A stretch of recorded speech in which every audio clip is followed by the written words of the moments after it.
All right, Alveda King is sitting on the couch with us this morning. She's the niece of Dr. Martin Luther King Jr. and a Fox News contributor, and in town to attend an event out on Staten Island to represent unborn children. That is right. I'm Director of Civil Rights for the Unborn at Priests for Life, and we work about the civil rights from the womb to the tomb, the old, the sick, the elderly, the babies, the poor, the rich. Yeah. Well, thanks for coming on to talk about this issue in Charlotte, because as we're seeing, I mean, Leland's down there on the ground, and, you know, it used to be, it was black people were upset at white cops killing black individuals. This is a black-on-black issue here now, and he's saying, he's asking people, then why are you protesting? And he says it's all about anger. It is anger, and I believe, especially since I have so many friends in law enforcement of every ethnicity, and the heart of that officer is certainly going to be to protect the people, but also they have instructions, and so if it turns out that the officer was following procedure, then that's another thing. And so for the young man, I think you showed it in an earlier clip, who says all white people are devils. Well, no, and all black people are not angels. And so if you look at that and you see the anger, that's a matter of the heart, not the skin color. And so Uncle ML, Martin Luther King Jr., or Daddy AD would say Acts 17:26, of one blood, God made all people.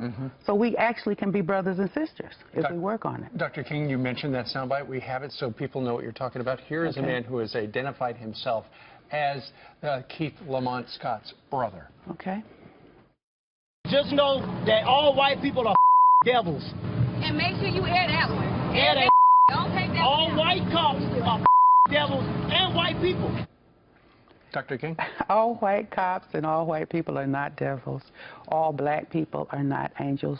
We were remarking on the beauty of that city of Charlotte, and you've got people from every ethnicity who go to church and pray and go to work and go to school.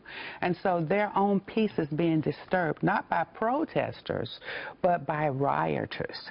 And there is definitely a difference. And that's why I'm asking that spiritual leaders come forth outside of the four walls of the church. Go to church. Please go to church. But there are 7 days in a week. And to come outside of those four walls and call for peace, for justice, but let it be righteous justice, not angry, I have to kill and loot justice. And not just the leaders, though, also all of us who are spiritual individuals. Well, this is true, because each in our own little network in Dominion territory, we have leadership potential. So spiritual leaders, come forth. Whether you are a big congregation, little congregation, you can lead in your own house. Well, we see the frustration on the streets of Charlotte. You got to figure the police officers are frustrated too. I mean, they're just trying to do their job, and in the last couple of years, you know, they're walking on eggshells because somebody's got a camera phone or something like that trying to tape them doing something that they'll show on TV, and next thing you know, they're out of work, they've lost their pension, their lives just...